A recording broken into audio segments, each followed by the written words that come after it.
Bismillahirrahmanirrahim. Bismillahirrahmanirrahim. Bismillahirrahmanirrahim. Sana yang gendong dua yang itu. Kita orang kaya.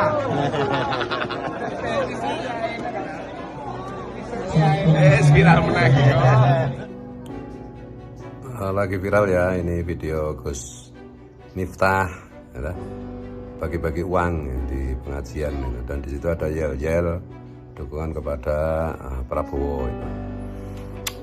Dan apakah ini melanggar apa termasuk money politik itu urusan Bawaslu ya, tapi kita mau kasih masukan kepada Gus Miftah gitu. Jadi sebelum ini saya disclaimer dulu ya, saya pernah bilang sama Gus Miftah, saya itu bangga dengan Gus Miftah karena Gus Miftah itu mewakili santri desa yang bisa secara sosial itu mengalami mobilisasi sosial yang luar biasa gitu. Sampai beyond saya begini, kalau Gus Miftah itu keliru baca Fatihah itu mungkin tidak saya kritik, tapi kalau sudah nggak terkenal dan duitnya nggak banyak itu baru saya kritik gitu.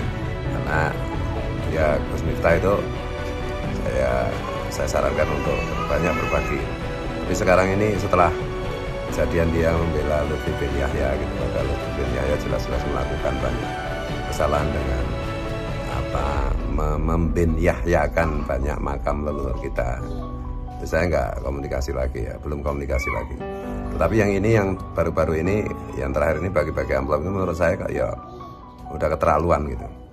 Jadi misalnya begini, apakah itu termasuk money politik? Itu urusannya Bawaslu. Apakah itu termasuk ar-rasi wal murtasi? Yang langan Allah, yang masuk neraka itu. Nah, itu urusan yang berikutnya lagi gitu. Tetapi setidak-tidaknya itu, ini ada guyon juga ini saya selingi. Ada guyon juga itu. Penyuap dan yang disuap itu memang nggak dosa. Tapi dilaknat Allah dan dimasukkan neraka. Menurut hadis kok nggak dosa, nggak, cuma dilaknat Allah dan masuk neraka. Nah, kembali ke itu ya. Apakah itu termasuk itu atau tidak? Setidak-tidaknya begini, ketika membagi-bagi uang dan di video dan di-share sedemikian rupa itu, apakah itu disengaja atau tidak disengaja, itu bagi saya sudah keluar jalur lah, keluar jalur.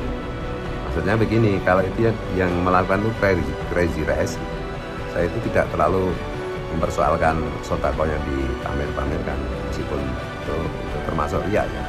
Tapi karena keadaan masyarakat kita, rakyat kita lagi begini, aku lebih suka melihat orang sodako sambil riya daripada orang tidak riya tapi karena tidak sodako.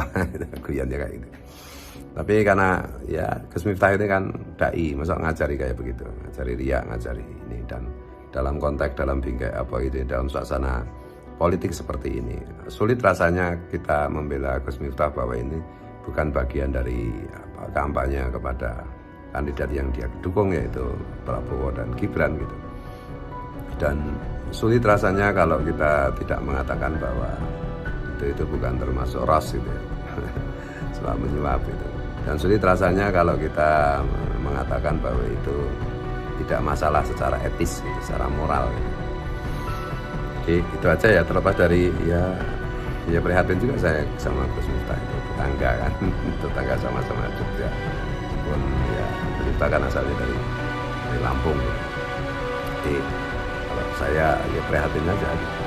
Setelah saya bangga dengan beliau hari ini, ya benar-benar prihatin gitu. Gimana tidak prihatin, satu dia bela buktinya yang jelas-jelas itu sering menyuruh orang untuk memalsukan identitas nisan atau makam tokoh, termasuk yang besar itu ya, yang KRT semua itu. Yang berikutnya jelas-jelas bahwa begitu secara doni menurut kajian ilmu kitab nasab itu mereka tidak tersambung ke Rasulullah gitu, sesuai kajiannya Kiai Imaduddin dan juga dikuatkan oleh kajiannya Kiai Nur Ihya dan yang lain-lain gitu. Dan dalil qat'iynya yang tidak bisa lagi dipertentangkan, tidak bisa lagi dimaknai lain selain apa adanya, yaitu dalil qot'i tentang hasil tes DNA para Habib yang memang mereka berhaplogrup G Yahudi Ashkenazi. Dan setahu saya Gus Miftah masih terus-menerus membela kelompok itu gitu, kelompok Habib itu yang jelas-jelas menipu umat Rasulullah dengan klaim sebagai dzurriyyat Rasul, dan jelas-jelas terbukti itu berbahaya bagi kehidupan berbangsa dan bernegara kita. Saya nggak tahu itu. Ya mudah-mudahan kita doakanlah Gus Miftah kembali ke jalurnya gitu. Menjadi dai terkenal, populer, kaya raya itu nggak masalah bagi saya, meskipun itu bukan pilihan saya ya. Asalkan tetap di jalur benar gitu. Tidak membenarkan yang salah, tidak menyalahkan yang benar gitu. Intinya begitu, dan tidak mencampur adukkan yang benar dan yang salah, tidak talbisul haq bil batil wa taktumul haqqa wa antum ta'lamun gitu. Itu aja ya untuk Gus Miftah ya. Ya maklum lah, memang orang itu kalau udah terkenal, udah kaya kan banyak jebakannya itu halus-halus, lembut-lembut, jadi kadang-kadang nggak sadar. Siapa tahu ya kita doakan supaya sadar. Assalamualaikum.